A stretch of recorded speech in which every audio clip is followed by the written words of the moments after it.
Pasti kalian pernah atau sering kan menjumpai posisi seperti ini. Yang di sini pion E putih dan pion D hitam sudah tidak ada. Ini adalah langkah ketiga. Menteri hitam berada di petak A5 menghindari ancaman kuda. Biar lebih jelas, kita lihat dari awal. Putih mengawali permainan dengan pion E4. Hitam membalas dengan pion ke D5. Scandinavian Center Counter Defense. Ada dua pilihan jawaban dari putih yang akan kita bahas. Untuk membalas posisi ini, putih bisa menerima pertukaran yaitu E kali D5 dan bisa juga menggunakan Blackmar Gambit yaitu pion ke D4, menggratiskan pion E4.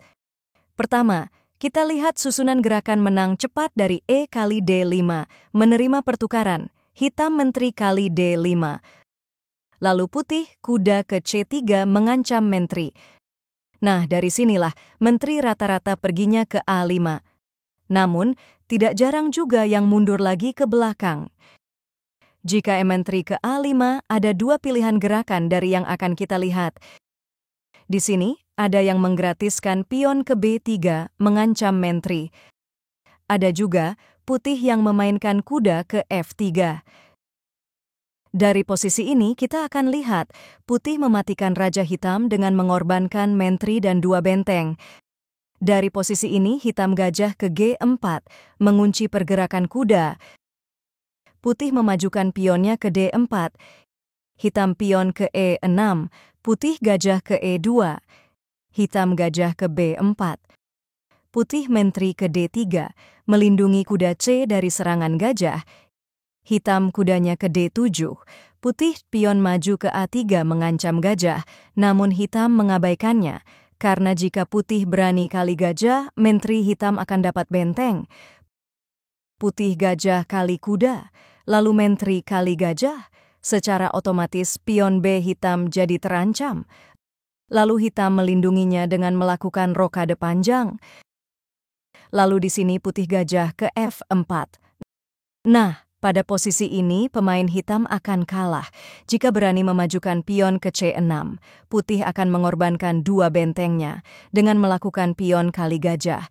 Secara otomatis benteng gratis jadi terbuka untuk menteri. Seharusnya hitam itu menteri kali pion lebih baik, cuman akan tertekan dengan benteng kali pion. Ya sama sih akan kalah juga, cuman agak masih mending gitu loh. Lalu, apa yang akan terjadi jika menteri kali benteng?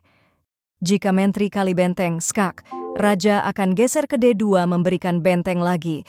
Setelah menteri kali benteng, putih akan melakukan menteri kali pion. Skak. Tidak ada pilihan buat hitam, ya pion kali menteri. Lalu gajah mengakhiri permainan ke A6. Skak mat. Kita kembali lagi ke belakang. Pada posisi ini, kita akan lihat gerakan putih pion ke B4 menggratiskan pion. Ini adalah upaya putih menyusun gerakan untuk mengambil menteri. Setelah menteri kali pion, kuda akan melompat ke B5, mengancam skak benteng agar menteri balik lagi ke A5 melindungi ancaman skak benteng. Dan gajah akan bergerak ke C4. Dan menteri hitam akan didapatkan oleh putih jika pion F7 tidak dilindungi. Misalkan hitam memajukan pion ke C6 mengusir kuda, maka putih akan mengorbankan gajah kali pion. Skak. Jika raja kali gajah, menteri akan ke H5. Skak. Jika ditutup dengan pion, kuda akan dikorbankan ke E6. Skak. Secara otomatis menteri jadi terbuka untuk menteri. Setelah pion kali kuda, menteri kali menteri. Kita kembali lagi pada posisi setelah kuda ke C3 mengancam menteri. Bagaimana jika menteri mundur lagi ke D8? Nah, di sini ada susunan gerakan jebakan pengorbanan menteri dari putih. Dan hitam akan mati dengan kuda. Putih pion ke D4. Hitam kuda ke C6 mengancam pion bersama menterinya. Putih kuda ke F3 melindungi pionnya. Hitam gajah ke G4 agar kudanya tidak dapat bergerak karena menteri akan disantap gajah. Dari sini putih menerapkan jebakannya. Pion dimajukan ke D5 menyerang kuda. Buat hitam yang terjebak, kudanya akan melompat ke E5 niatnya untuk menekan kuda. Namun sayangnya ini adalah rencana putih. Kudanya akan sengaja dibuka kali kuda. Dan lihat, gajah jadi leluasa untuk menangkap menteri. Setelah gajah kali menteri, putih gajahnya akan ke B5. Skak. Jika ditutup dengan menteri, hitam akan rugi karena ada kuda. Pastinya pion ke C6 menutup skak, lalu putih pion kali pion. Menteri ke C7 agar rajanya dapat bergeser. Pion kali pion skak dengan gajah. Raja geser ke D8 dan kuda mengakhiri permainan kali pion F7. Skak mat. Kita kembali lagi ke belakang.